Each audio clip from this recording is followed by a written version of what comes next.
Quelques jours après, Jésus revint à Capernaüm. On apprit qu'il était à la maison. Et il s'assembla un si grand nombre de personnes que l'espace devant la porte ne pouvait plus les contenir. Il leur annonçait la parole. Des gens vinrent à lui, amenant un paralytique porté par 4 hommes. Comme ils ne pouvaient l'aborder, à cause de la foule, ils découvrirent le toit de la maison où il était, et ils descendirent par cette ouverture le lit sur lequel le paralytique était couché. Jésus, voyant leur foi, dit au paralytique, « Mon enfant, tes péchés sont pardonnés. » Il y avait là quelques scribes, qui étaient assis, et qui se disaient au-dedans d'eux. « Comment cet homme parle-t-il ainsi? Il blasphème. Qui peut pardonner les péchés, si ce n'est Dieu seul ?» Jésus, ayant aussitôt connu par son esprit ce qu'ils pensaient au-dedans d'eux, leur dit, « Pourquoi avez-vous de telles pensées dans vos cœurs? Lequel est le plus aisé, de dire au paralytique, « Tes péchés sont pardonnés », ou de dire, « Lève-toi, prends ton lit, et marche ». Or, afin que vous sachiez que le Fils de l'homme a sur la terre le pouvoir de pardonner les péchés.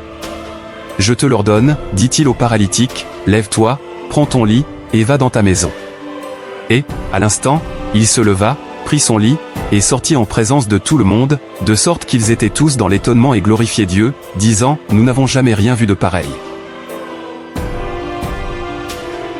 L'état misérable de ce paralytique était tel, qu'il avait besoin d'être porté, c'est en quelque sorte, une image de la souffrance de l'humanité.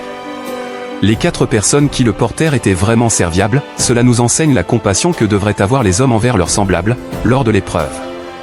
Une foi fervente et sincère peut œuvrer en divers domaines, ce n'est qu'à ce stade qu'elle sera acceptée et approuvée par Jésus-Christ. Le péché est la cause de toutes nos douleurs et de nos maladies, le seul moyen d'en annuler les effets, est d'éviter de le commettre. Le pardon des péchés s'infiltre jusqu'à la racine de toutes les maladies. Christ a prouvé son pouvoir de pardonner le péché, en guérissant ce paralytique.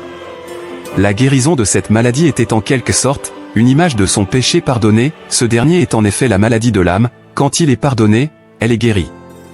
Quand nous voyons Christ opérer ainsi pour la guérison des âmes, nous devons reconnaître que nous n'avons jamais vu pareille chose. La plupart des hommes pensent qu'ils sont en bonne santé, ils ne ressentent aucunement le besoin d'aller consulter un médecin, de même, sur le plan spirituel, ils dédaignent ou négligent Christ et son évangile. Mais le pécheur humble et convaincu, celui qui désespère de recevoir toute aide, excepté celle du Sauveur, montrera sa foi, en ayant immédiatement recours à lui.